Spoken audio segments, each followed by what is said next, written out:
manara Jesosy Kristy amin'ity androandroany ity ary miaraba anareo ihany koa zay manaraka zao fotoam-pivavahana izao any amin'ny tokantrano misy anareo any.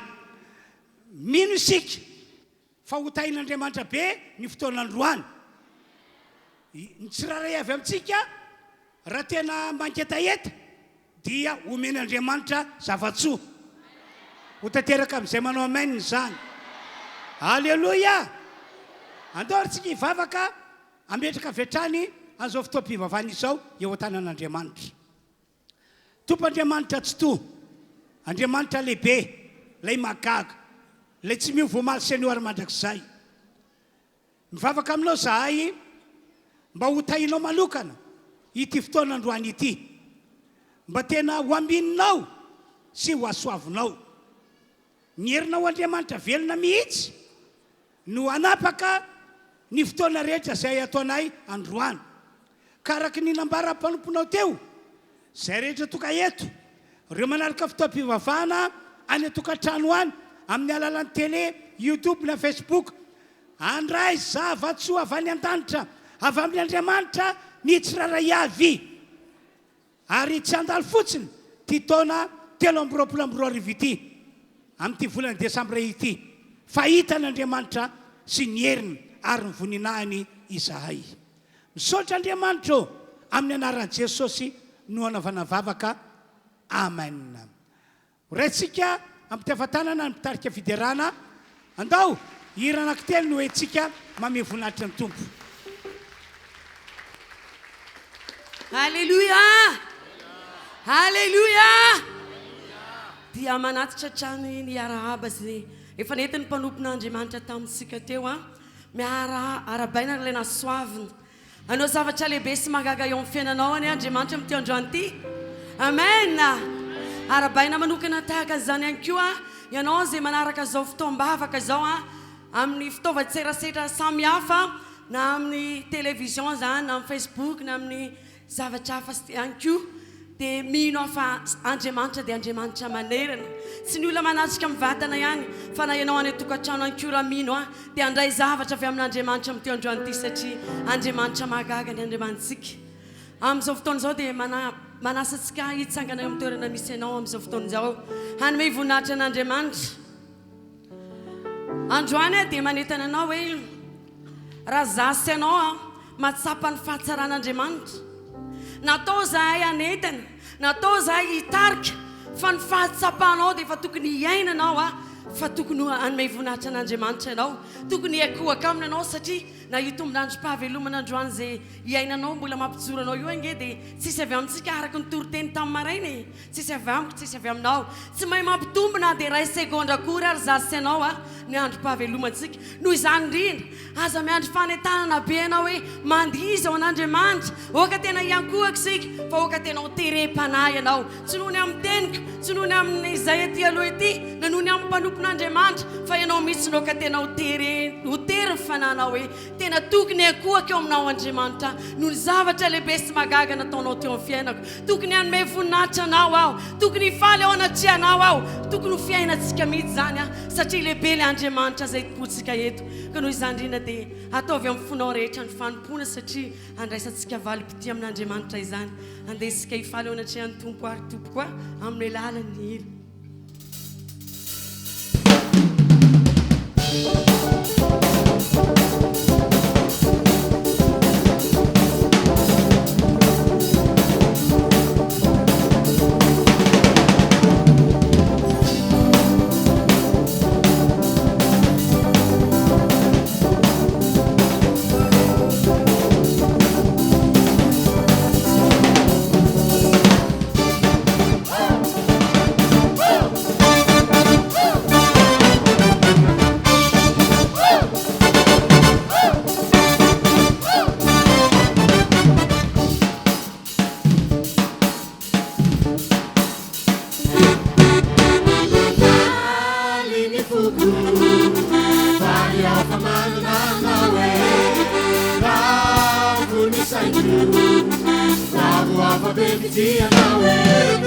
Vale,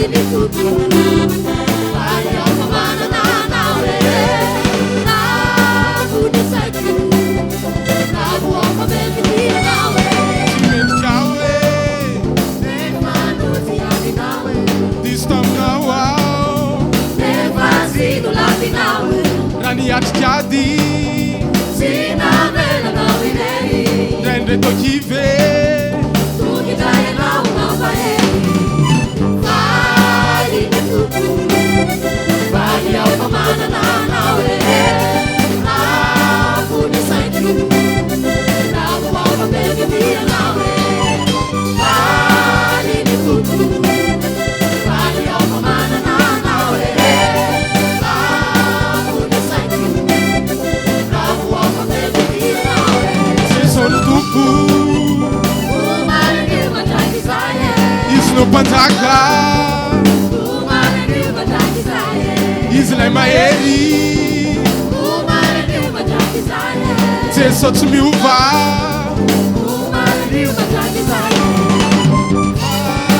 aliny fofo faly ao famanana nawe namono sainjo ravo ao famefitia nawe aliny fofo faly ao famanana nawe namono sainjo ravo ao famefitia nawe tao iary faly tao iary tena kary tao iravoravo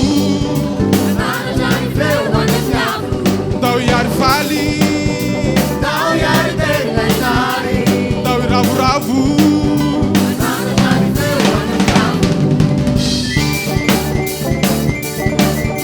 andao itere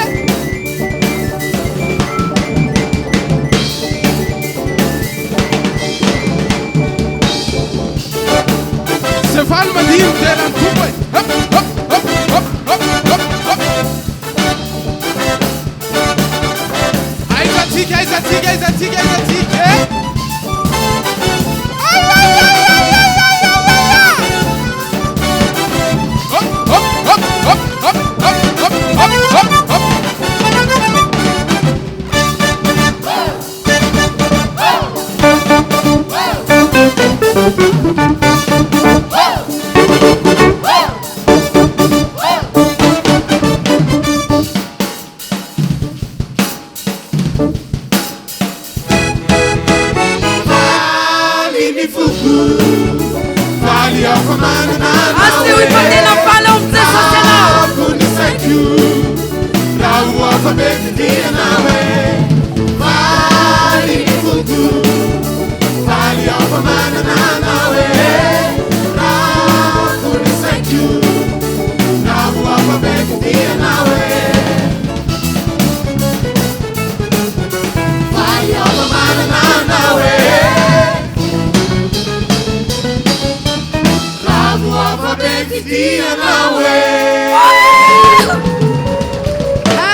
tena fiainatsika zany mampahery be ny tory teny hatramin'ny maraina hoe ninina zavatra mbola iainanao androany mila misaotra sy makasitraka ny fahafahanao midera sy mamevonahitra an'Andriamanitra dia porofo sahady fa ola mahay makasitraka ianao ninina zavatra misy dia rehefa mifaly ao amin'i Jesosy ianao dia izy mandamina ny zavatra rehetra satria zasy ianao tsy mahay manao na inona na inona tsy mahafotsina mamaitina dia ny singam-bolo ary mety ilazanao efa misy lokom-bolo ary zaoko fa mety mbola fotsy ihany le volo fa androany andesika tena hifaliny amin'i Jesosy mbola hakalazan'i Jesosy hatransika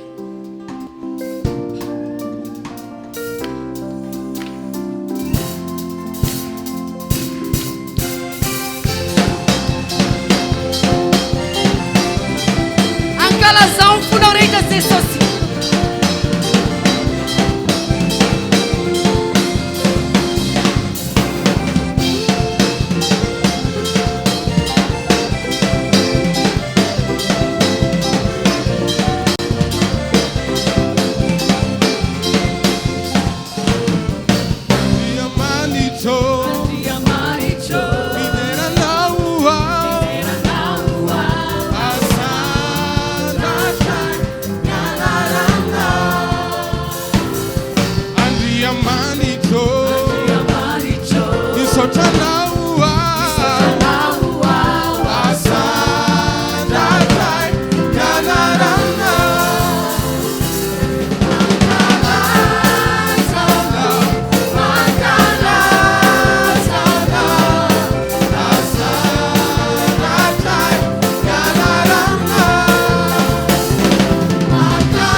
Jesosy tompo Jesosy tompo misaotra anao azandratrany mianarana Jesosy tompo misaotra anao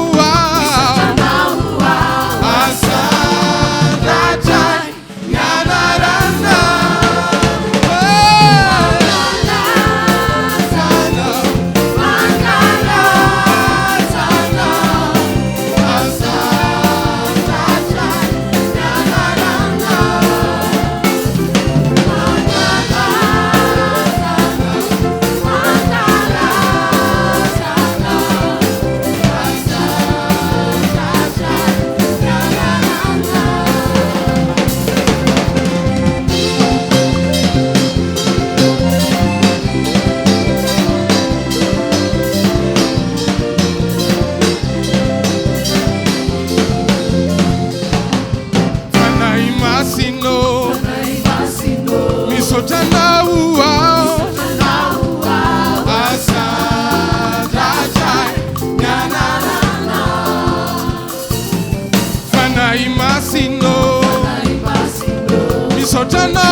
Jesosy tena za manokana dia tena mahatsara hoe raha tsy tao amin'i Jesosy aty tsy tahaka an'izao mety misy olona maro tamin'ny fiandohana na tongavako teto amin'ity tranon'Andriamanitra ity torotoro foko raha misaitsaina izany satria tena tsapako hoe tena tia loatra Jesosy tiako ianao androany manana fahatsapana tahaka ny fahatsapako fa isika ny toy izao dia noho ny amin'ny fitiavan'i Jesosy tsy manina izay fiainanao androany tsy manina izay adinao androany fa androany andesika iankohaka hisaotra an'Andriamanitra satria raha mbola mijoro ianao dia tady ity foana hoe tsy mahay ianao na dia iray segondra akory izay ho an'ny fiainanao ho an'ny fahavelomanao andesika iankohaka anatria an'Andriamanitra le fiandohana sy fiafarana izy ny andohan'ny zavatra rehetra ary izy ihany koa mbola marana n'ity izao tontolo izao ity dia andesika iankohaka tanteraka eo anatrany hanome voninahitra azy satria mendrika azy loatra izany saotra Jesosy mankasitraka satria ninina tsy fahatanterana ifahotana ny ainanay dia tsy salasala ianao nalotra ny ainao teo ambony azy fijaliana na onjenanay miankohaka tanteraka eo anatrany fahalehibiazanao sy ny fitiavanao zay saotra Jesosy mankasitraka tompo soitra tompo malala soitra Jesosy ianao alfa sy omega mitsokanao zay mendrika mitery ianao mendrika ny ady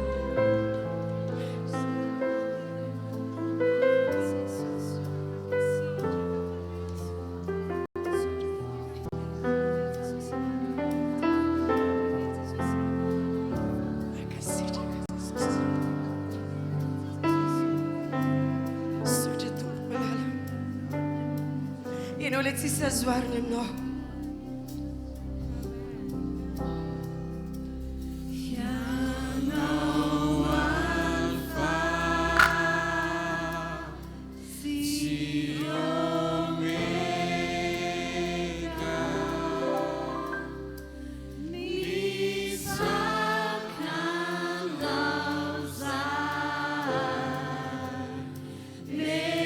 Jesus.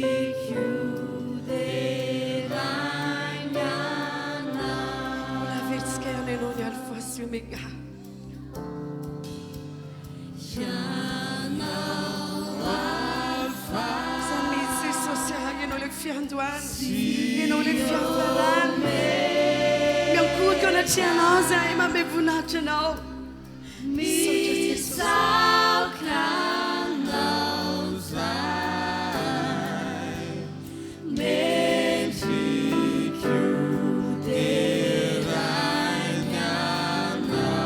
mena ianao ny diriny asa Jesosy ampamendrika anao zay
ny fotoana amin'ny alalan'ny vavaka isika manlora tena ho an'Andriamanitra miankofa eo anatrehany aoka hitsoka azy ianao tanterao amin'ny fonao rehetra izany miaraka amintsika eto ny Andriamanitsika faly be mihitsy izy raha mivavaka amin'ny fonao rehetra ianao araka ny teny nataoko teo hoe iankohaka iondrika hitsoka anome voninahitra azy toy izy mivavaka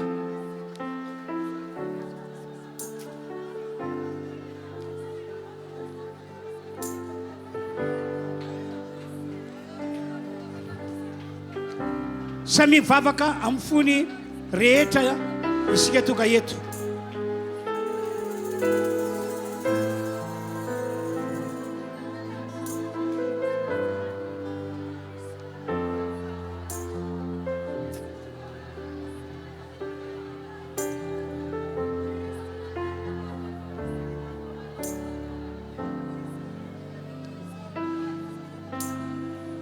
irahantsika manao le ira hoe anao atompo mbola ataontsika mifotsika hatrany zany asehotsika n'Andriamanitra fa tena miondrika eo anatrehany isika miankohaka eo anatrehany ihany koa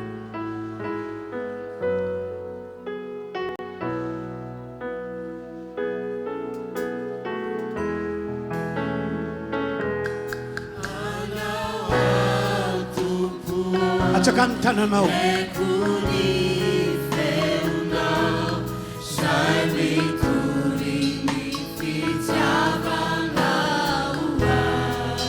misaotra Andriamanitra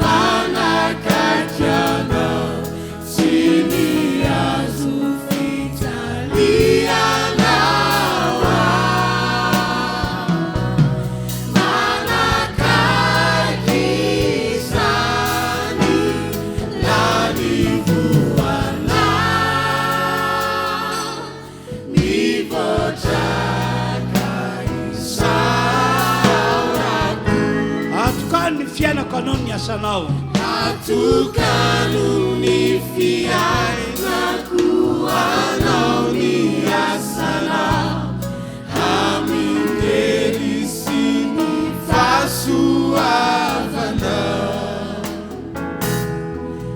etoano ny fanahiko ibantsina mitoky kaza sitraka no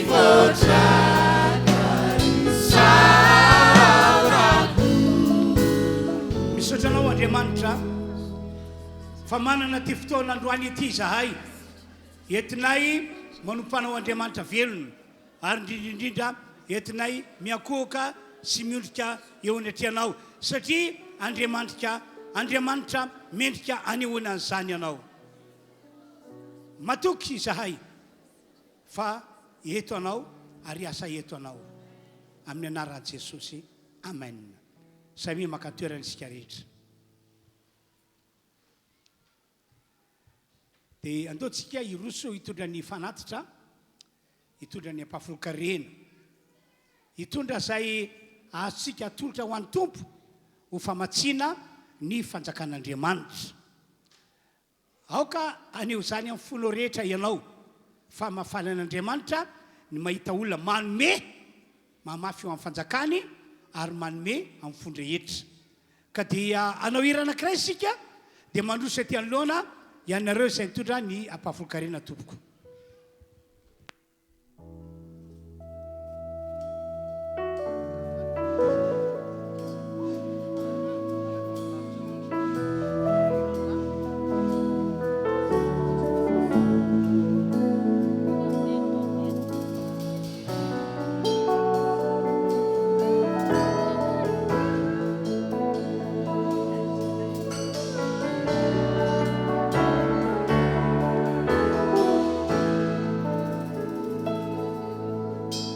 Nalainao avy lavitra loatra ve dia tsy otinao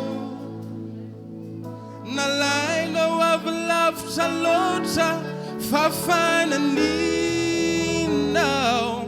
ny diatokinao ny ainako porofonao ny fiainako fa nalainao avy lavitra loatra tsy wari ianao ilay olona no vontenao mitsokanao ilay olona nanaovanao zay no lazainao fa tsy zay no lazainy olona tsy amkero anazao sy zao hoe fizay lazay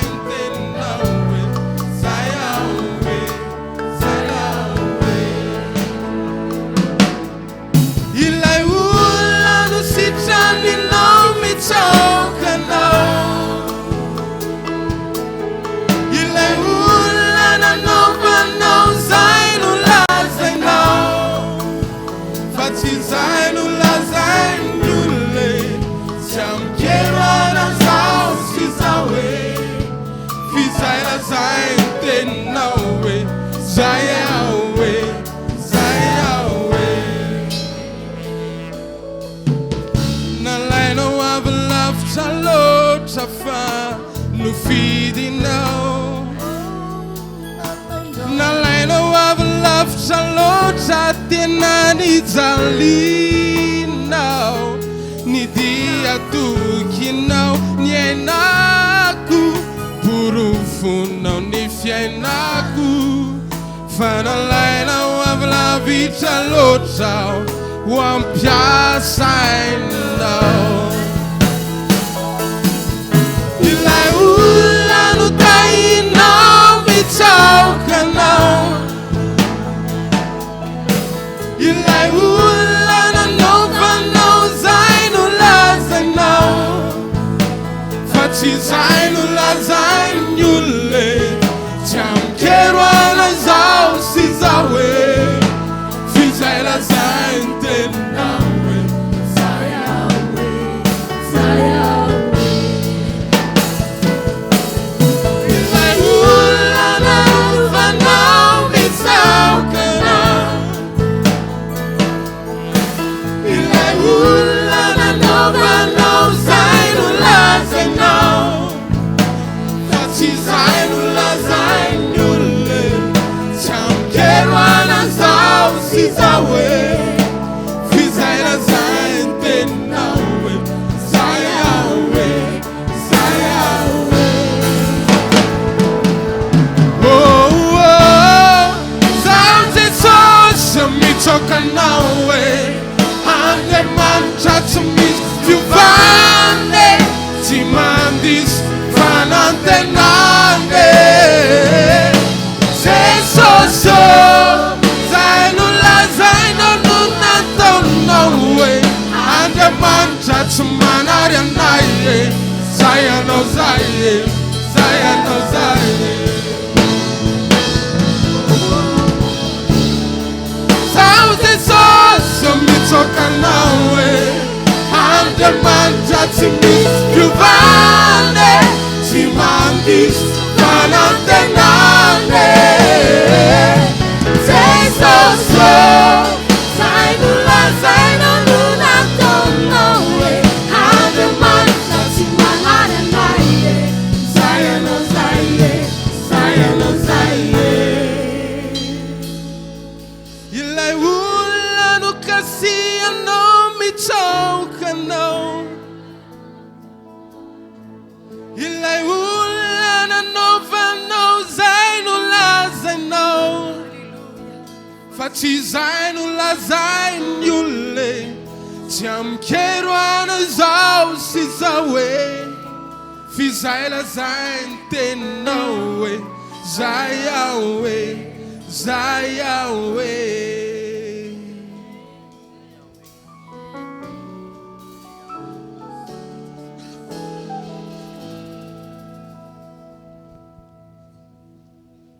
andao isika amaky baiboly e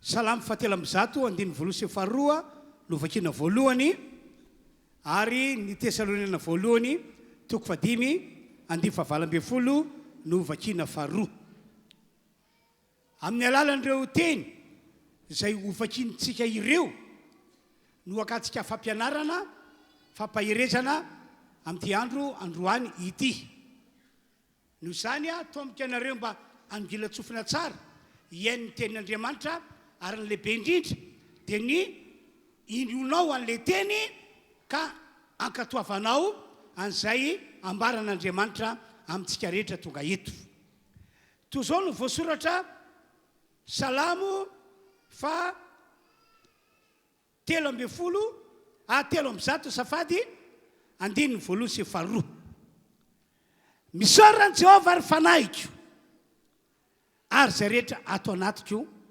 misaora ny anara-masina misaorany Jehovah ary fanahiko ary aza misy adonoinao ny fitahiany rehetra Tesaloniana indray lovakitsika amin'ny anaran'i Jesosy. Toko 5 ary ny andininy 7:20. Misara amin'ny zavatra rehetra fa izany no sitrapon'Andriamanitra ao amin'ny Kristy Jesosy ho anareo. Misara amin'ny zavatra rehetra fa izany no sitrapon'Andriamanitra ao amin'ny Kristy Jesosy ho anareo. Halleloia. Androany aho dia manentana antsika rehetra na iza tonga eto. Na isika izay efa ela be no nanompan'Andriamanitra tamin'ny alala zao asy izao, na ianareo izay atao hoe sambany tonga eto sambany mamonjy azao fotoam-pivavahana izao. Androany dia anentana antsika rehetra, tsy ho antsika eto amin'ity trano malalaka ity fotsiny ihany, fa ho anareo rehetra ihany koa any tokantrano izay manaraka an'izao fotoam-pivavahana izao amin'ny alalan'ny televiziona na amin'ny alalan'ny YouTube na amin'ny alalan'ny Facebook. Ny anentanako antsika rehetra tompoko dia ity: andao isika anao ny fisaorana sy ny fakasitrahana an'Andriamanitra ho zava-dehibe amin'ity taona 2024 ity, izany hoe amin'izao volana décembre dia avintsika izao.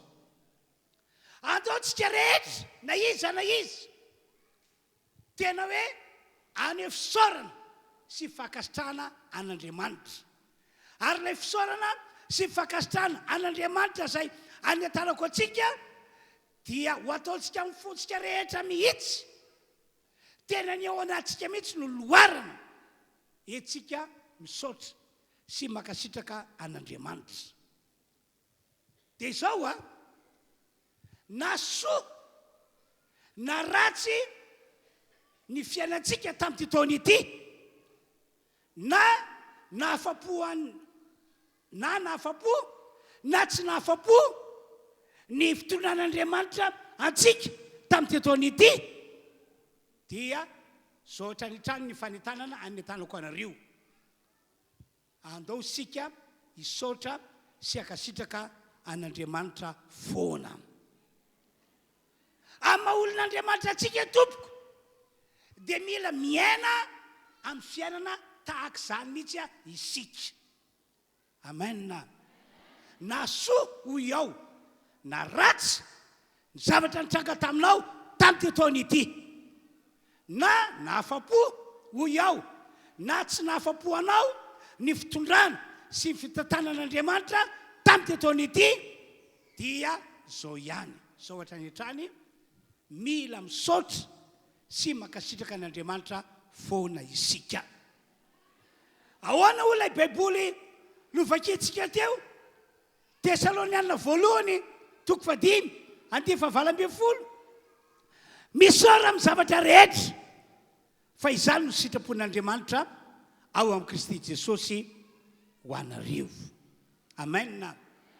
Dia amafisiko indray le fanambarako tery aloha, rehefa hanao an'io fisaorana io sika androany sy ny manaraka, rehefa hanao an'io fakasitrahana io, dia azo atao plivava fotsiny ihany, fa atao tena hoe mipololotra avao anatin'ny fonao mihitsy ilay fisaorana sy ilay fakasitrahana ataontsika ao an'Andriamanitra. Zao mantsy mahatonga amin'ny teny izany. Avany ambony io Andriamanitra io no mijery atsika, no mitazana atsika, no mamantatra atsika. Izy no ambaran'ny baiboly fa mpamantatra ny vo sy ny fo. Izany hoe ny ao anatsika eo zany dia azon'Andriamanitra vakiana mazava be. Tena azon'Andriamanitra vakiana mazava be. Noho izany raha nao fisaorantsika no fakasitrahana azy no zavatra rehetra nisy atao fiainantsika, dia atao vitan'Andriamanitra hoy ao fa tena voaka avy ao am-ponao, mipololotra avy ao anatinao ao. Amen. Halleluia. Riavana malala amin'ity androandroany ity sy ny rapitso mandra-pifaran'ny taona dia miandry antsika hanao an'izany io Andriamanitra izay topontsika sy vavantsika io. Halleluia. amen. Tsy maintsy misaotra sy makasitraka an'Andriamanitra isika ary ataontsika mifontsika manontolo. Inona ny antony? Voalohany no zao fahavelomana nomen'Andriamanitra atsika izao. No zao fahavelomana nomen'Andriamanitra atsika izao.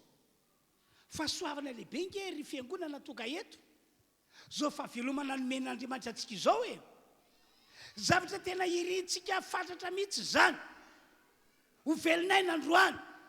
Ary mbola maniry isika ho velonay na rapitso. Mbola maniry isika ho velonay na hatramin'ny faraika amin'ny 30 volana décembre. Mbola maniry isika ho velonay na amin'ny taona vaovao iny. Mbola maniry isika ny hoela velona. Ary zay fahavelomana izay ry havana, aoka fantatsika rehetra fa tsy hoe fa tsy avy amintsika izany. Tsy atsika ny manatombo ny andro havelomantsika, na hoe ny manalava ny andro ianantsika eto ambony tany ety. Tsy antsika izany. Fa Andriamanitra no miantoka an'izany. Andriamanitra no manome an'izany. Ahoana ho Jesosy? Ao amin'ny Matteo 4:20. Hoy izy, ary izy ao aminareo na dia manazy no mahay manampy ny andro ianany na dia kely monja aza. Le tapany ambany ny tena tiako tsindrina. Izy aminareo no mahay manampy ny andro ianany na dia kely monja aza. Ny valiny tsy misy.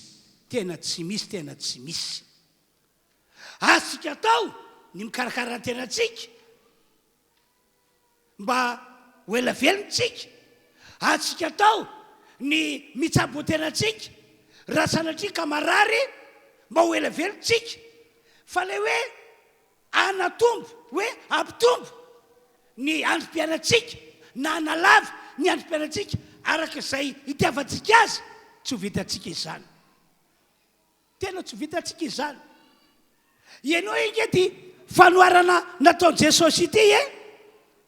Liko 12, 2:20 ka hatramin'ny 9:20. Ianao tsara ny fanoarana nataon Jesosy. Dia mazava aminao amin'izay fa Andriamanitra ny tena miantoka ny fahavelomantsika ka mendrika anehoana fisaorana sy fakasitrana foana na hoe isan'andro isan'andro. Andovaka itsika ny Baiboly. Dia nanao fanoarana tamin'i Jesosy ka nanao hoe ny tany lehilahy manan-karena anankiray na vokatra be.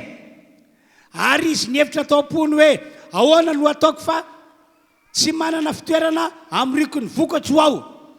Ary izy, zao no ataoko, andrava ny trano fitehirizako aho ka anao zay lehibebe kokoa, ary ao no amriko ny valiko rehetra sy ny fananako. Dia laza amin'ny fanako aho hoe ry fanahy eo, manana fanana be, voatahiry ho amin'ny taona maro ianao, mitsara, mihinana, misy tro, mifalia. Fa Andriamanitra kosa nanao taminy hoe ry adala, anio alina no alaina aminao fanahinao ka ho aniza zay no hoarinao. Ho aniza ho zay no hoarinao. Araka fanoarana tao Jesosy, nisy lehilahy anankiray mpanan-karena be, mana-tany amina hektara be. Dia niasa tamin'io tany io izy, namboly, niompiany koa. Dia hoe Baiboly hoe nahavokatra be. Tena nahavokatra be, tena nahavokatra be mihitsy izy. Dia hoy izy tao an-tsainy tao. Ary tena nataony le tao an-tsainy. Andeha namboatra sopotra le farany zay tena lehibe ao. Itehirizako andreo vokatra be dehibe ireo. Ka rehefa vita tokoa ilay sopotra ngeza be, dia nataony tao daholo ny vokatra rehetra. Nataony tao ihany koa ny variny rehetra. Ary mbola nataony tao ny fananany rehetra. Rehefa hita zany fananana maro be zany, dia tena faly mihitsy, tena faly, tena faly. Velona amin'ny fanantenany. Dia zao ny teniny, ry fanaiko rehefa nanao katsikajy aho dia tena sakafo manana ambiampy no ananako. Rehefa nanao katsikajy aho dia tsy lany vetivety rehefa nanana ireo fa raha mbola 50 taona 100 taona mahery possible tsy lany reo izy dia hoy izy avy eo ry fanaiko mitsara ianao mihinana ianao mifaly ianao misotro ianao fa manana fananana maro be antaona maro. Dia tamin'izay fotoan'izay azo lazaina fa tena adiny tanteraka amin'ny fisian'Andriamanitra, adiny tanteraka fa Andriamanitra no miantoka ny fahaveloman'ny olona eto ambony tany ity. Ny hevitra mantsy izy fa reo vokatra be dia be ireo, re variny be dia be ireo, re fananany maro be ireo, reo zany no heveriny hoe tompony fiainana ary miantoka ny fahavelomany eto ambony tany ity. Araka le ohatra nataoko teo hoe nanao katsikajy izy tena possible tsy lany dia ao anaty 50 taona, tsy lany ao anatin'ny 100 taona, tsy lany ao anatin'ny 100 taona mahery reo. Kanjo raha mbola teo am-pieritreretana indrindra izy naporisika amin'ny fanahany mba hihinana, mba hisotro, mba hitsahatra, mba hifaly dia noporofon'Andriamanitra taminy fa Andriamanitra tsy tompon'izao rehetra izao no miantoka amin'ny fahaveloman'ny olombelona eto ambony tany ity fa tsy ny fananana be dia be akory na ny vola maro be eo an-tanana. Misy tokoa nge ry havana malala karazan'olona dia ohatr'izay e. No eritreretiny hoe satria manana fananana be dia be izy na manana vola be izy dia zay no heveriny hoe mahatonga azy haritra ela eto ambony tany ity. Tena be dia be ny olona manao takizany. Aza mba isan'ny olona takizany isika manarika zao fotoam-pivavahana izao na ianareo zay manaraka zao fotoam-pivavahana izao any amin'ny tokantrano misy anareo any. Dia ina ho ianao no teny nataon'i Jesosy taminy, teny nataon'Andriamanitra taminy eo amin'ny 20. Fa Andriamanitra kosa nanao taminy hoe ry adala anio alina no alaina aminao mifanahinao ka ho anisa zay no arianao. Zany hoe tamin'ny alina io no nandraisan'Andriamanitra fanapa-kevitra fa Andriamanitra no mahafaty sy ny mahavelona. Dia tamin'ny alina io ihany dia hoy ny Baiboly hoe niala tao amin'ny tenany ny ainy. Ary tamin'ny alina io ihany dia ambaran'ny Baiboly hoe maty izy. Araka voasoratra io fa Andriamanitra kosa nanao taminy hoe ry adala anio alina no alaina aminao mifanahinao ka ho anisa zay no arianao. Ry mpiany malala, zany tantara izany, zany fanoarana izany dia manambara fa Andriamanitra irery ihany no tompony iaintsika. Miakina amin'Andriamanitra ny fahavelomantsika eto ambony tany ity na ny fahafatesana etitsika mandao anty tany ity. Ry fiangonana, hoy aho aminareo, mazava aminareo ve izay afatra netiko izay? Mazava. Ataovy mafy be raha mazava e. Arahana teka amin'ny revitrevitra e.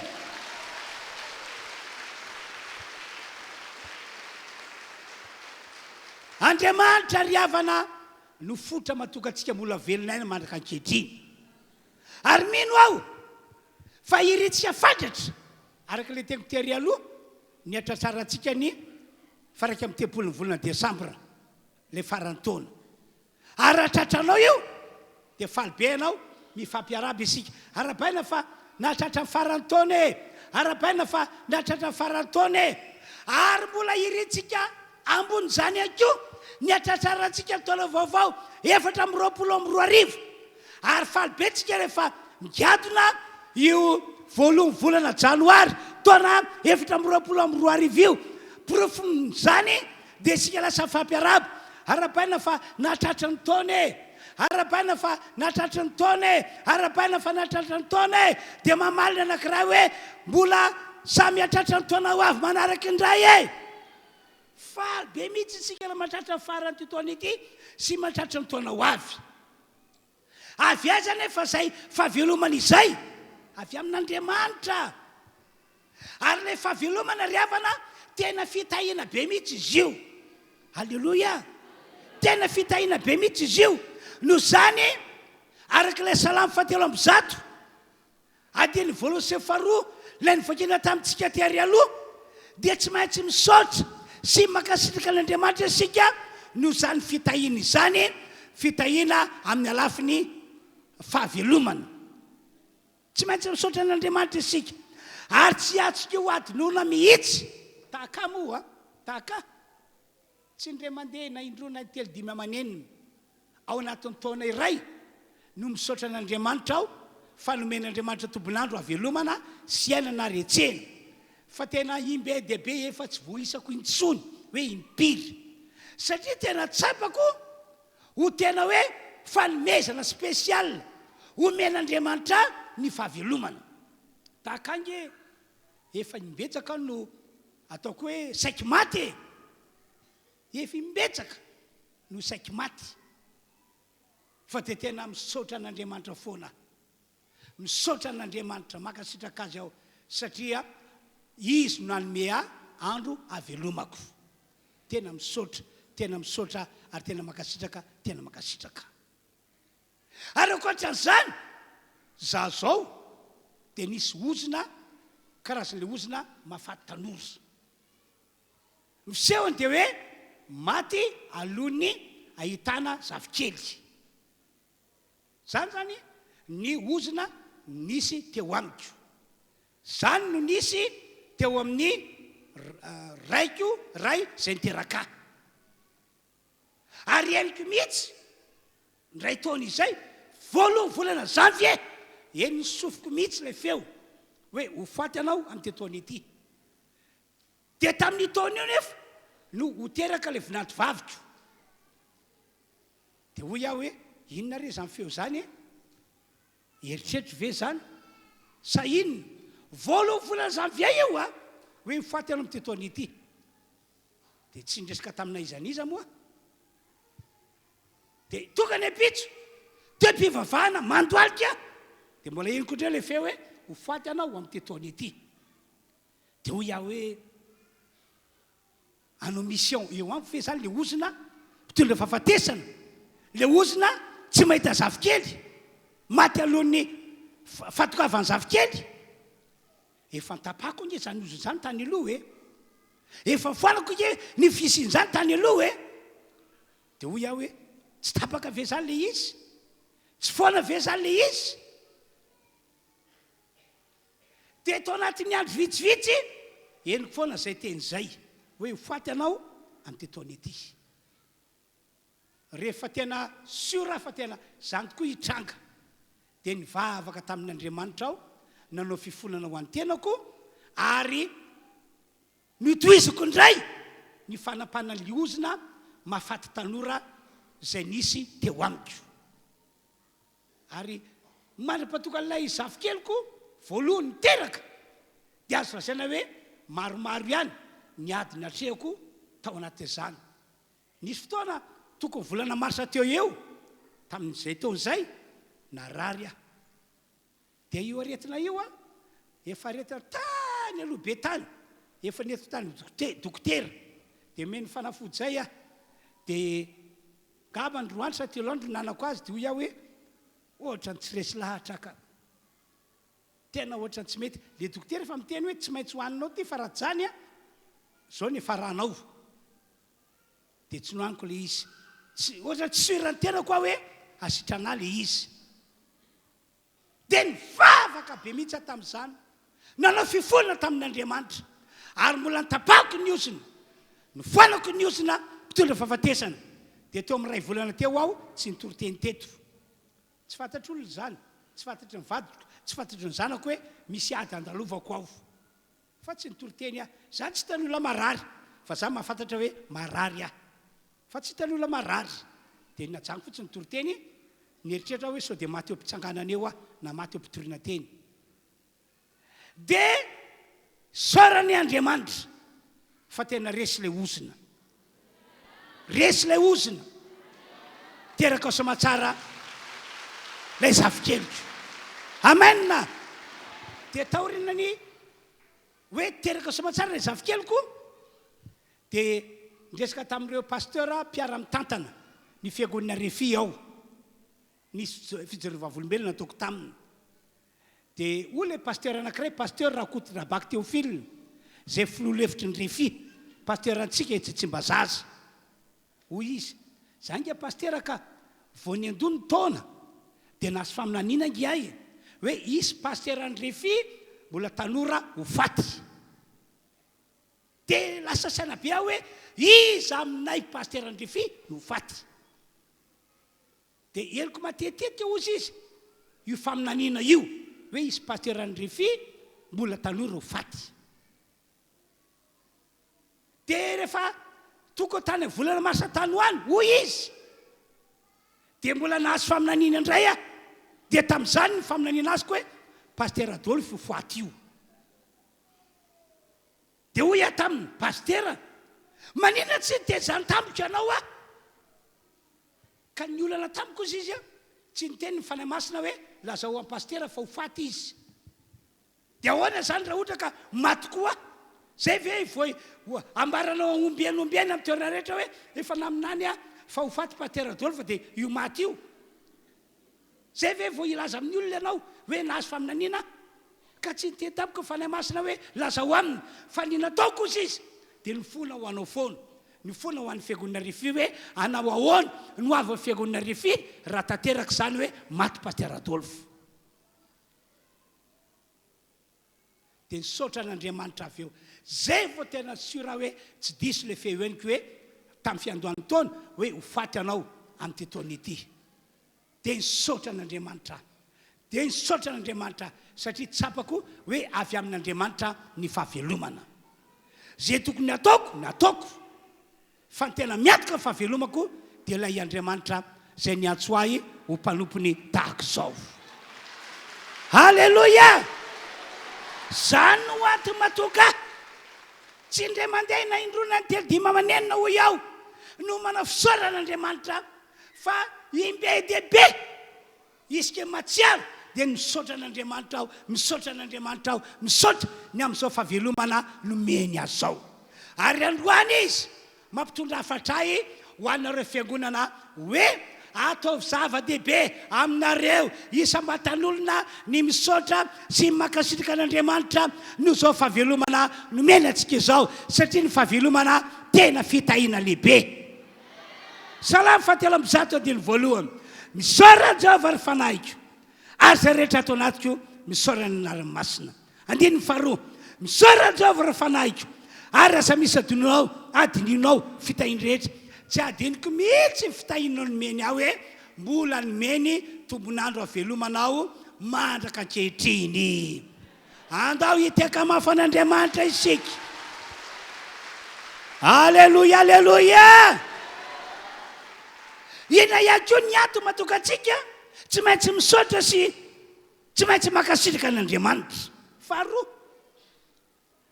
maro be tamintsika nge no tahian'Andriamanitra sy nambinin'Andriamanitra ara-materialy. Tsy olona ray na roa na telo dimy amanenina fa tena maro be amintsika no nitahiana sy nambinina tamin'ny lafiny ara-materialy. Dia zao no tantarako aminareo reny. Ianao za miavinavina, aza mihevitra ny tenanao ho mahay zavatra noho ny hafa ianao. Fa na inona ezaka nataonao, natokanao lasa manana ny apy. Na inona fahaizanao mitady vola, fahaizanao manao bizina ka natokanao manana ny apy, lasa manana fiara tsara tarehy, lasa manana trano tsara tarehy, lasa manana zavatra be dehibe amin'ny karazana, lasa mitafy tsara, mikiraro tsara, riavana malalo. Ko fatatsika rehetra fa tsy avy aminao zany fa fanomezana avy amin'Andriamanitra. Amen. amen. Misy karazan'olona matsy a tena lasa miavonavina rehefa nanana ny apy izy dia lasa manao tsinitsinina ny hafa, lasa manevadeva ny hafa. Ianareo inge olona kamo, ianareo olona kamo vavy, ianareo tsy mahay mitsakaraka, ianareo tsy mahay manao bizina, ianareo takizao, ianareo takizao. Fa nga ianao mieritreritra fa tena mahay natokanao manana ny apy, tsia fa fanomezana avy amin'Andriamanitra izany. Be dia be tsika toka eto amin'ny Manjatona na Manarivona fa ianao no isan'ny vidiny hoe ataony manana ny apy. Dia nahoana ianao no tsy saotra azy, tsy ankasitraka an'Andriamanitra ny amin'izany fitahiana be zany? Ndre mandeha no anarin'Andriamanitra mafy mihitsy ny zanak'Israely, satria tahaka ilay nambarako teo mihitsy ny toetra ny toem-panahiny. Andoaka evakitsika ny Deutéronomie toko 8:12 ka hatramin'ny 7:12. Fa andreo rehefa nihinana ianao ka voky ianao, hoy ny Baiboly, ary nanao trano tsara ianao ka mitoetra ao, ary miamaro ny ombonao sy ny ondry amanosinao, ary mitombo be koa ny volafotsinao sy volamenanao, ary mitombo fanananao. Dia hoy Andriamanitra, dia hiavonavina fonao ka dininao Jehovah Andriamanitra ao zay nitondranao avy tany amin'ny tany Egipta tamin'ny trano nandevozana. Dia andininy fa 7:12 sy 8:12. Andrao ianao anao anakapo hoe bravo, ny tanjako sy ny herin'ny tanako, ory madama, eno tsara ny tanjako sy ny herin'ny tanako no navriko an'izao areny zao, fa ianao tsy alery. Misy karazan'olona inge masakisaky miteny tahaka izany amin'ny vadiny. Fa tsarovy Jehovah Andriamanitra ao, fa izy no manome anao hery, io voasoratra io, avory areny. Izy no manome anao hery, avory areny. Amen. Halleluja. Zany no antony mahatonga antsika tsy maintsy misaotra sy mankasitraka an'Andriamanitra rehefa hoe notahina sy nambilina ara-materialy ianao. Zany no mahatonga antsika tsy maintsy misaotra sy mankasitraka an'Andriamanitra rehefa na valim-bavaka, ary mila tanterantsika izany androany amin'ity volana décembre ity mandra-pifaran'ny taona 2022. Halleluja. Halleluja. Tsy haiko inona ihany koa zava-tsy ho hafa zay fanataon'Andriamanitra ao aminao, inona ihany koa ilay izy. Dia hoy aho hoe ataovy ny fisaorana sy fankasitrahana an'Andriamanitra no zany rehetra izany. Salamo 7:1 sy 2. Misaora Jehovah ary fanahiko, ary zay rehetra atao anatiko misaora ny anarany masina. Misaora Jehovah ary fanahiko. Asa misy adinonao reny fitahiana nataoko taminao tamin'ity taona ity, tany amin'ny 2 taona, tany amin'ny 3 taona, tany amin'ny 4 taona, tany amin'ny 5 taona, na tany alobe tany. Asa misy adinonao reny. Mila miverina mahatsiaro an'ireny ianao, hoy ny fampianaran'ny Baiboly. Avy eo ataovy ny fisaorana sy fankasitrahana, ary ataovy tena mipololotra avy ao anaty. Misy aminareo reo zao amataona tsy nahazo zanaka, tsy nahazo taranaka. Dia rehefa tonga tato amin'ity fiangonana ity, rehefa nametrana tanana, rehefa navana vavaka, dia nahazo zanaka, nahazo taranaka. Mety efa ela be ilay izy. Ngambany raha tamin'ity taona ity aloha dia ianao hoe tena misaotra fa nahazo an'ity rafotsy kely ity, tena misaotra fa nahazo an'ity zany kely ity. Fa raha tany amin'ny 2 taona, 3 taona, 5 taona, 4 taona tany na 10 taona, asa mety adininao ngambany. Mety adininao. Za misy adinonao ny fitahiany rehetra. Fitahiana avy amin'Andriamanitra ny zanaka na taranaka. Za misy adinonao ny fitahiany rehetra. Mila misaotra sy mankasitraka an'Andriamanitra foana isika. Zay rehetra mahatsapa ny mahazava-dehibe sy ny famarinana izany dia andao hiteka mafy dia mafy.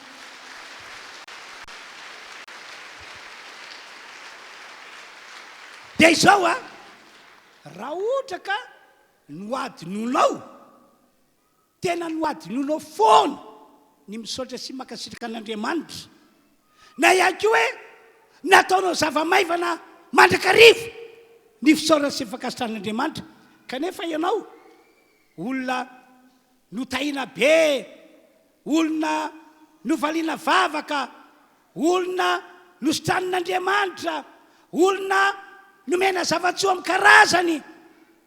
Raha ohatra ka noadinionao ny misaotra sy makasitraka an'Andriamanitra kanefa zany nambarako zany no efa nasehoan'Andriamanitra taminao, tiako milaza aminao fa malahelo Andriamanitra, malahelo izy. Ary tsy vitana hoe malahelo fa possible lasa olona manatsina amin'Andriamanitra ianao. Tsy tsara nge hoe mpivavaka tahaka atsika izao, olona manompo an'Andriamanitra tahaka atsika izao no manatsina amin'Andriamanitra. Eno nge ty tantara marina zay no tantarain'i Jesosy ity entiko amintsika fa tena malahelo Andriamanitra ary manatsina amin'Andriamanitra ny olona tsy mahay misaotra, tsy mahay makasitraka nefa te olona no asoavin'Andriamanitra be zao izy. Andao vakina amin'ny Baiboly Lioka 7:20 andininy fa 2:20 ka hatramin'ny 8:20. Ary niakatra ho a Jerosalema Jesosy dia namaky any Samaria sy Galily. Ary niditra tao amin'ny vohitra anankiray izy dia nisy boka folo ny fanina taminy zay nijanona teny lavitra eny. Ary izy ireo niantso mafy nanao hoe re Jesosy tompo mandrafo aminay. Ary raha hitany ireo dia hoy izy taminy mandeha ihany misy ho ampisorona. Ary efa lasa izy ireo dia nadio tena mpandehanana. Ary nanankiray tamin'ireo raha nahita fa sitrana izy dia niverina ka nakarazan'Andriamanitra tamin'ny fiamahery sady niakoka tamin'ny tongotra Jesosy ka nisaotra azy asary maritana iny lehilahy iny.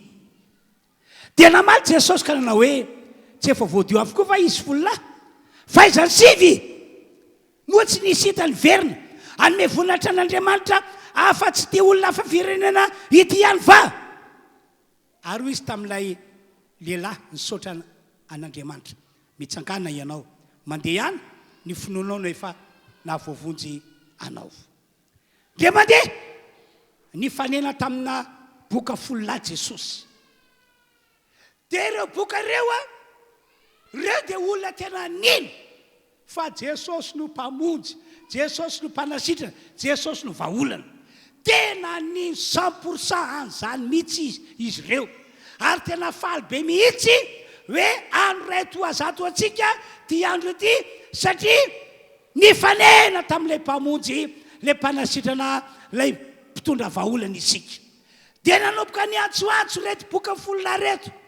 Ry Jesosy ô, mandrafo aminay, mamela ny elokay, ampio zahay, sitrano izahay, afao amin'izao aretina boka izao zahay. Dia misaotra an'Andriamanitra fa ny tompontsika ngiaka tena mihaino ary mamaly. Amen. Ary manome atsika zay nangatantsika izy. Ary raha ny voalaza amin'ny Baiboly any no jereny, mihoatra lavitra no zay nangatanao no men'Andriamanitra anao. Amen. Amin'ity taona ity zao, amin'ity volana décembre ity, zay rehetra hitondra ny faniriany sy fankatany amin'Andriamanitra, zay le nambarako tamin'ny herinandroany, révélation azoko dia ho azonao ny nangatanao.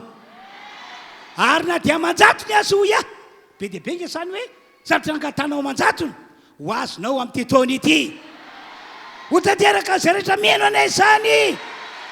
Halleloia.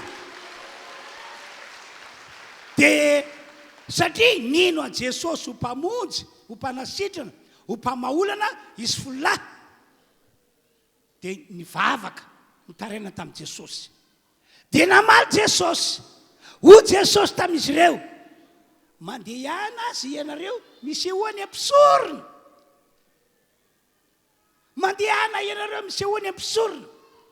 Mandehana ianareo mba ho jerena sy ho zahana ny momba ny tenanareo. Mandehana ianareo makana satria nino zareo, nino an Jesosy. Ary ambony zany nino ny tenin Jesosy. Dia lasa zareo tsy salasala nakany amin'ny tanàna, tany amin'ny toerana misy mpisorona mba ho zahana ny tenany hoe manao ahoana. Dia hoy ny Baiboly hoe tena mpandehanana dia nitsana ny aretiny, nitsana ilay apokana na dio tanteraka ny vatatena nisy vololahy.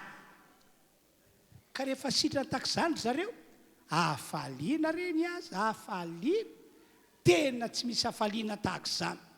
Satria ilay apokana nahazo azy ireo dia noeritreretiny hoe apokana entina mandramaty. Satria ny apokana ozina dia entina mandramaty. Kanefa tao anaty fotoana tsy nampozina no Jesosy dia sitrana ary zareo, afaliana zany, afaliana izany. Dia ny sasa moa tonga dia nandeha nakany amin'ny tanàna ny aviany, nandeha namonjy ny tokantrano, namonjy ny ankonany. Fa nisy lehilahy anankiray tao. Io lehilahy anankiray io tonga saina. Ahoana moa no andehanako ody avy hatrany any amin'ny tanàna ny aviako, nandeha hamonjy ny vady aman-janako. Fa ny mety amiko andeha hiverina any amin'ilay fototra na andraisako fahasoavana. Andeha ho any hisaotra sakasitraka azy, andeha ho any eo koka eo amin'ny tongony ho famezako voninahitra an'Andriamanitra. Dia lasa izy nandeha. Izao voasoratra eo amin'ny 15 ka hatramin'ny 15. Ary nanankiray tamin'ireo raha nahita fasitrana izy dia niverina ka nankalaza an'Andriamanitra tamin'ny feo mahery. Ry fiangonana rehetra tonga eto, zavatra ray voalohany aloha ambarako amintsika dia ity: tsika tsirairay avy reto tena mivavay ianao mba tsy rorosaina mihitsy, fa tena anana finoana ary atanjaka finoanao fa Jesosy no mpamonjy antsika, Jesosy no mpanasitrana antsika, Jesosy no mpamaolana antsika, Jesosy no fototra fitahiana ho antsika. Mino fa zany io Jesosy io. Fanampiny, mino ianao fa ny teny alohan'ny vavan'i Jesosy dia tsy maintsy tanteraka. Ka inona sa tokony ataonao? Ankatoavy izay lazaina, ankatoavy izay lazaina. Efa nambarako tamin'ny maraina teo moa ny tantaran'i Petera sy ireo namany, fa nanarato Petera sy ireo namany ndray alina fa tsy nahazo na inona inona. Tonga maraina dia tapa-kevitra andeha ody any amin'ny tanàna na ny vady aman-janany Petera sy ireo namany. Ody tanam-polo. Tamin'izay fotoan'izay indrindra nandalo teo amin'ilay toerana avy nanaova ny asa fanaratoana Jesosy. Dia nanantona Petera. Lavalava moa ny resaka ny fanaovana teo. Fa ndray tamin'ireo teny nataon'i Jesosy tamin'i Petera dia hoe: Petera, alaivo ny lakana, dia alaivo ny arato, dia mandehana amin'ny lalindalina ianao, dia atsipazo ny aratonao, fa azo trondro be dia be ianao. Dia tany am-boalohany aloha dia nanazava Petera: azafady tompoko lahy, mpanarato nge zahay e. Vonikely nge aho dia efa nianatra ny nanarato ary tena mahay be mihitsy fanaratoana, fa mba hoe tsy nahazo tamin'ny tendra mandeha ity. Ahoana indray mbola asianao miverina hanarato amin'ny toerana io ihany? Kanjo tonga saina ihany Petera. Fa izy moa tia miteny amiko ity? Zay le famanginy fanahy masina atao anaty Petera. Io no ilay Mesia, io no ilay Kristy. Dia hoy Petera: kanefa no teninao ho alatsako ihany ny arato. Dia lasa izy naka ny lakana sy ny aratony nakany amin'ny landalina. Ary rehefa natao zany dia nahazo trondro be dia be mihitsy Petera, feno ny lakana anankiroa. Ary roa ny Baiboly hoe efa saky ny letika noho ny abetsany trondro azony. Ny finoana an'i Jesosy sy ny fankatoavana teny Jesosy zany mitondra mirakla eo amin'ny fiainana. Amen. Dia takizany akio ilay nambarako teo aloha, ny finoan'ilay boka folahy an'i Jesosy sy ny fankatoavana ny teniny no mitondra mirakla teo aminy, ka ilay aretina boka niala tanteraka teo amin'ny fiainana. Fa hiditra amin'ilay tena lesona amin'izay tsika. Rehefa sitrana hoy aho isy folahy dia lasa nandeha tany zareo, nandeha nody namonjy ny tanànana. Fa le raika lahy nandeha niverina anako amin'i Jesosy mba hisaotra. Dia hoy Jesosy, tsy folo fa reo boka sitrana. Aiza ny sivy fa ty lehilahy ray ty ihany no mba toka hisaotra sy akasitraka ary anome volatra an'Andriamanitra. Aiza ny sivy? Andao vakitsika le teny 17. Dia namaly Jesosy ka nanao hoe tsy efa voadio avokoa fa izy fololahy, fa aiza ny sivy? Moa tsy nisy hita ny verina anome volatra an'Andriamanitra afa-tsy ity olona afa firenena ity ihany fa. Ry havana malala manarika ity fotoam-pivavahana ity, ianareo rehetra manaraka an'izao fotoam-pivavahana izao amin'ny alalan'ny Facebook na YouTube na ina ihany koa télévision. Zao no teloko aminareo, tsy maintsy misaotra sy makasitraka an'Andriamanitra isika, fa izany no sitrapon'Andriamanitra natao iainana amin'ny maha-olon'Andriamanitra antsika. Amen. Tsy maintsy misaotra sy makasitraka an'Andriamanitra foana isika.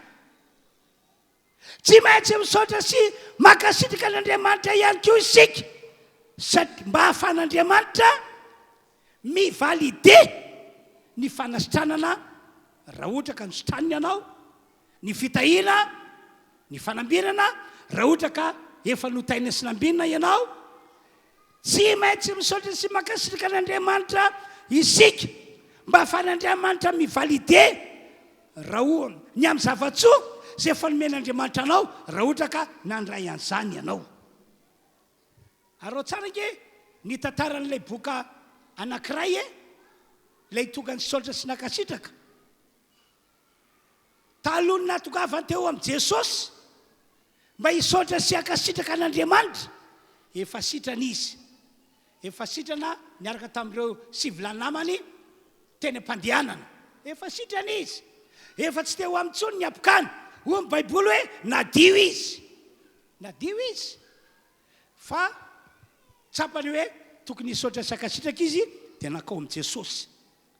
Ka rehefa nataony ny fisaorana sy fankasitrahana an'i Jesosy sy ny famezana voninahitra an'Andriamanitra, dia ahoana ho Jesosy olona efa sitrana kanefa dia mbola zao ihany ny teny nataon'i Jesosy taminy. Andao ke vakitsika ny 17 hoe ary hoy Jesosy taminy, mitsangana ianao mandeha ihany ny finoanao no efa nahavonjy anao. Mitsangana mandeha ihany ny finoanao no efa nahavonjy anao. No valideny Jesosy any ny fanasitrana azony melohany natokavany teo. No valideny Jesosy. Tsy voatantara raha ty dia Baiboly ity, fa za manokana rehefa mandinika dia zao. Raha ny amin'ity lehilahy Samaritana ity zay tonga ny saotra sy nakasitraka an'Andriamanitra, azo antoko fa atahorina n'io teny nataon'i Jesosy io hoe mandeha ihany ny finoanao no efa nahavonjy anao, dia tsy verina amin'ntsony io aretina boka io, tsy verina amin'ntsony ny ozy ny apokany, fa ny amin'ireo 7 lahy possible any andro any fotoana mety ho tafaverina amin'indray ihany izay aretina boka izay, satria tsy ny valideny Jesosy ny fanasitranana izay nomena azy. Zay indrindra no antony matoka an'Andriamanitra mampiteny ahy, mampaherana rehetrarehetra hoe efa notain'Andriamanitra ve ianao, efa nambin'Andriamanitra ve ianao, efa nisotran'Andriamanitra ve ianao, efa nahazava-tso amin'ny karazana ve ianao, ina ihany koa zavatra hafa fahasoavana be nataon'Andriamanitra ao anao tamin'ny taona ity, tamin'ny herintaona, tamin'ny 2 taona, tamin'ny 3 taona, inona daholo zany rehetrarehetra zany.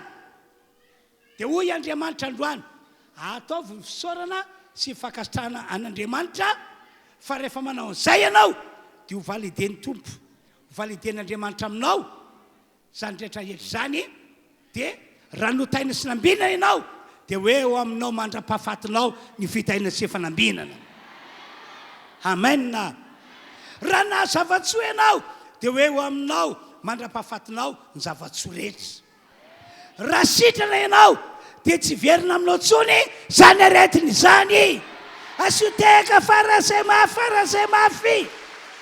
Jesosy, Jesosy, tia anay, momba anay, mandrakizay sady zany ve halleloia fa akoatran'izany rehetra zany tompoko tsy ampy ny fisaorana sy fakasitrahana atao ambava fotsiny marina fa nataonao ny pololotra avao anatinao le fisaorana sy fakasitrahana dia ho iaho hoe tsy ampy zay fa ilaina arana asa mihitsy Davida zao dia ray amin'ireo lehilahy tena nahatsapa fahasoavana amin'ny karazana tena hoe notahina tena hoe nambinina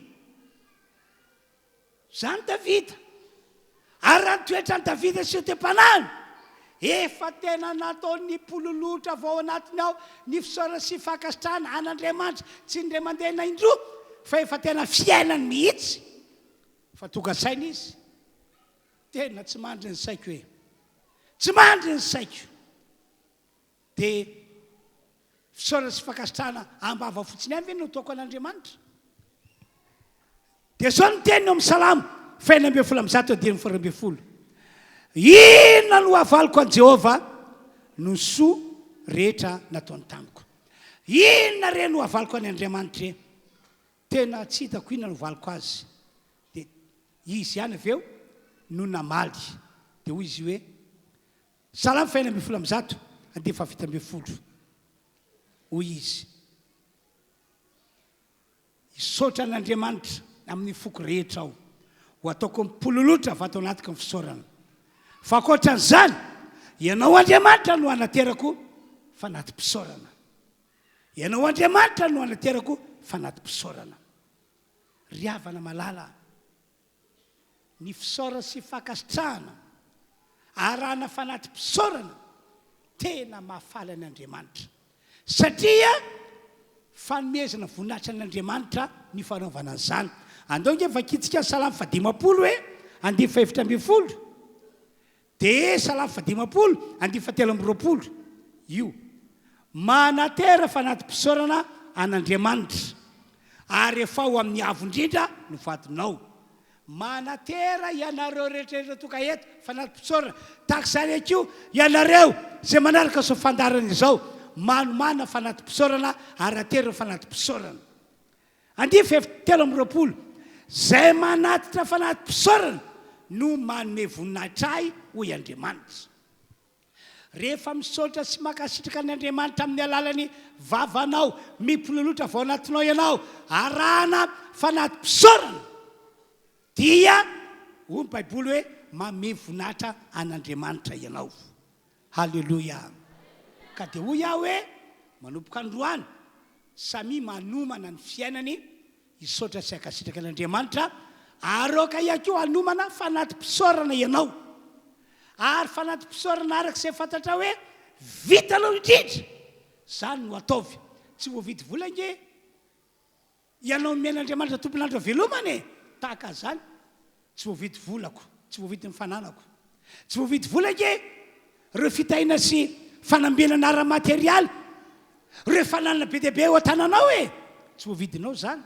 aza miavinavina mihitsy anao hoe voavidinao zany tsy voavidinao nge ny fanasitranana no men'Andriamanitra anao tsy voavidinao zany riavana ijory vavolombelona zao tena resy lahatra any fiasan'Andriamanitra nisy olona avy any Akazobe somary ambanivohitra ny Akazobe dia tamin'ireny fotoanany fotoan-dehibe Alahady 17 volana teny amin'ny Coliseum dia nanapa-kevitra le fianakaviana avy ao amin'io tanàna ambanivohitra Akazobe io satria eny tamin'ny radio fa dia amonjy eny amin'ny Coliseum izy dia tamin'ireo fianakaviana ireo nisy olona marary efa tena andrasa-potsiny efa namany maty ary nieritreritra ary zareo hoe raha ho any amin'ny Coliseum tsika todra tiavantsika ity possible maty an-dalana tiavantsika ity ny olonay fa la vitany toerana kanefa moa tapa-kevitra zareo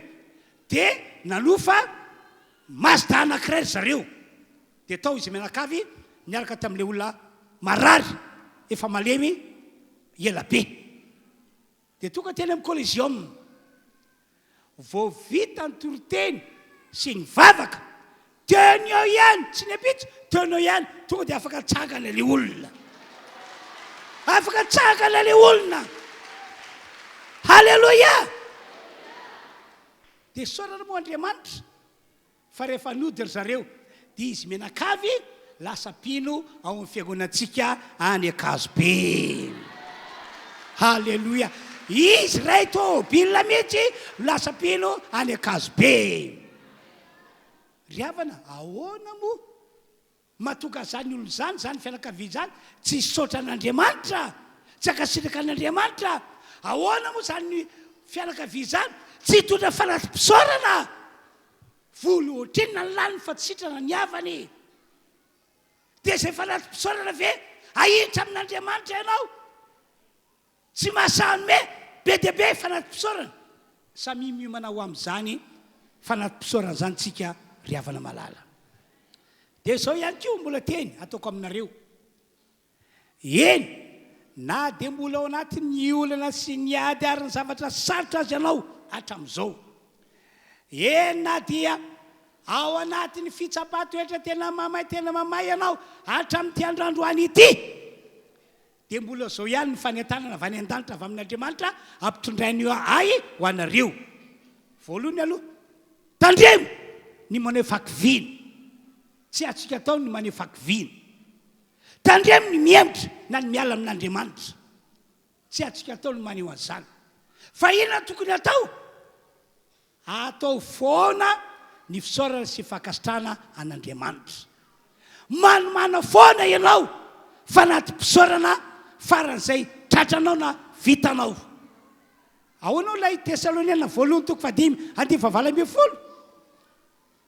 Misaora amin'ny zavatra rehetra, amin'ny zavatra rehetra io, na soa na ratsy, na nafampona amin'ny fitondran'Andriamanitra na tsia.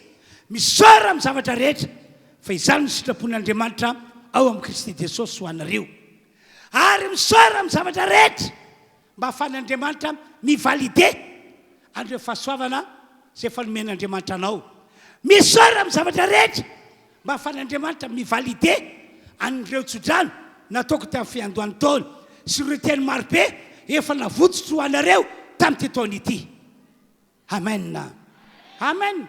Alefa tahaka ry havana malala ny toem-panan'i Joba sy ny fiafarana. Joba nge ka tena enjana ny zavatra nandalovany. Tao anatin'ny iray mpimaso fogana ny fananany rehetra. Tao anatin'ny iray mpimaso maty ny anjarany trano ny zanany rehetra rehefa nanao fety tao amin'ilay zanany lamatovo. Tsy hitahita izy tenany Joba io hatrany tapidoka hatrany Alahady nisy vairatsy, nisy cancer. Raha olona hafahafa Joba kivy izy. Raha olona hafahafa Joba niemitra sy verin-dalana izy. Vadiny Joba aza moa dia navita ny teny hoe mbola nompan'Andriamanitra ihany ve anao ry seria? Zao ve manjo anao dia mbola hivavaka ihany ve? Miala amin'Andriamanitra aroka nosy telo faty. Zay mihitsy teny vadiny Joba. Fa fa mihitsy teom-panahy Joba ary zay ny teom-panahy tian'Andriamanitra hananantsika. Zao ny teny Joba, Joba toko voalohany 2:20 ka hatramin'ny 2:120. Vakiako rehefa avy eo. Ny tanjaka ozy izy no nivoaka tany an-kiboniny eny. Tanapolo aho raha tonga teto ambony ty tany ity. Ary reny zavatra be dia be nananantsika ireny dia avy amin'Andriamanitra ireny. Fanomezana avy any aminy ireny. Ankehitriny alainy ny azy. Ino ny azoko atao? Alainy ny azy. Saorana ny Andriamanitra. Saorana ny Andriamanitra. Mbola nisaotra sy nakasitraka an'Andriamanitra foana Joba. Io voasoratra io dia nitsanga ny Joba ka novity ny lambany ary noarazeny ny lohany nataony sola alobe mihitsy dia niapoka tamin'ny tany izy. Tonga dia nianjera tamin'ny tany dia niakohaka teo. Sady nanao hoe izy miakohaka tanjaka novoaka avy tany an-kiboniny eny ary mitanjaka no mbola hiverenako any. Jehova nanome ahy, Jehova no nanesitra sady nitomany izy. Isaorana ny anaran'i Jehova. Fala iny Andriamanitra nahita ny Joba na neo azany toepana tena farazay tena toepana nakasitran'Andriamanitra zany falaky Andriamanitra de taksareko amty volany ity raha isotra sy akasitraka an'Andriamanitra ianao iaraka amin'ny fanatim-pisaorana tena hoe défi ataonao tiako milasa aminao fa faliny any an-danitra de inona mety ho fiafaranao ho tahaka ny Job ho tsara fiafara andoka efa kitsy tara Job toko 2:7 manomboka amin'ny 2:7 ary Jehova taorina ny fisaorana sy fakasitrahany ny tay ny fiarany Joba mihoatra noho ny voalohany mihoatra lavitra ny voalohany ka nanana ondry amanosy 4,000 amby 1,000 rameva 9,000 sy omby 2,000 ary briky vavy 1,000 izy ary nananjahito lasy vavy teo izy ka ny anarany zokony nataony hoe Jemima ho an'ireo simboly teraka zany tsara be sy anara zay Jemima anara manarakaraka izy ary anara rahavavy kery anapoka ara zany anara zany fa mbola tsy ihany koa nisy tato zany ary tsy nisy vehivavy tsara tare tahaka zanaka vaviny Job hita tany amin'ny tany rehetra ho an'ireo simboly teraka ka ho teraka vavy raha liko soa tsofoko rano aoriny fisaorana ataonao ho tsara tare indrindra anako vavy maromaro mbola maniry alleluia bravo ary niara nomeny ray ny lova tamin'ny anadahany izy amin'ny anaran'i Jesosy ho tsara fiafarany ety fiangonana ity ho tsara fiafarany etsika rehetra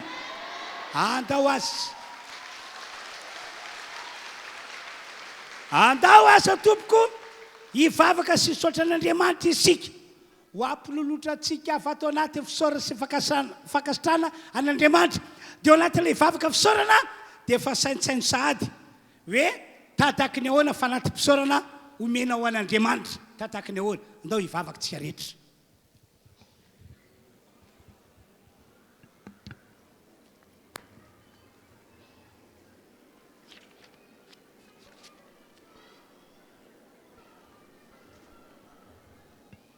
samy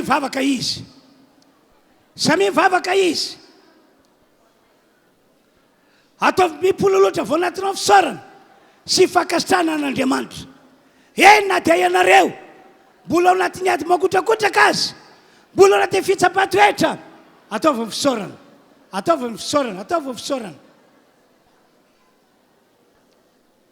be dia be ny zavatra tokony fisaorana ao an'Andriamanitra be dia be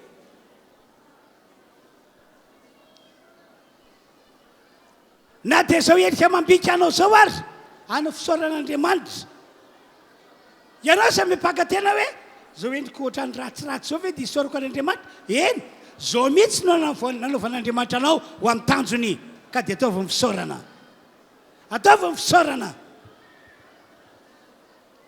toy izy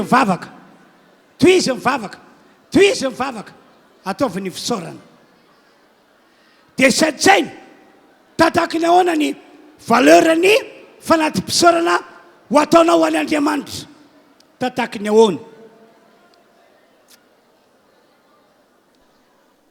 toy izy mivavaka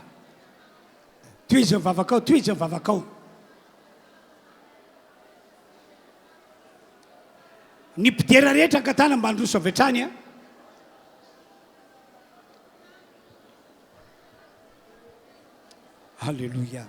Alléluia. Misaotranao Andriamanitra afaka nitoro teny teto aho afa-po tamin'izay afatra metiko izay ka dia misaotranao Andriamanitra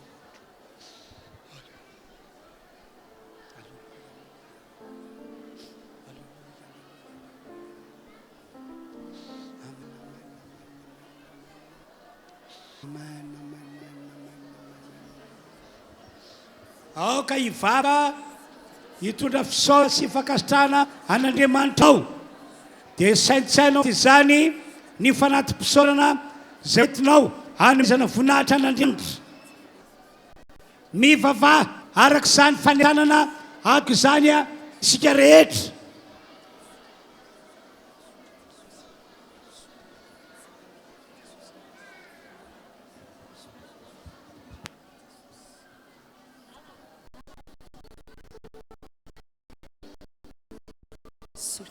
makasitra zay.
Vavaka amaso fotoam-bavaka zao zany isika ponao tananao Andriamanitro mahay manome voninahitra ka dia miondrika eto Andriamanitra ny amin'ny zavatra rehetra izay fantondranao anay.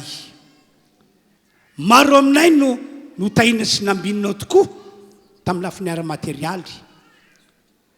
Maro aminay no nasandratrao ka natokanay lasa nanana fiara, nanana trano, nanana taranaka, nanana zavatra maro miondrika eto anatrehanao zahay, tsy avy aminay zany fa fanomezana manokana avy aminao ka dia misaotra sy makasitraka.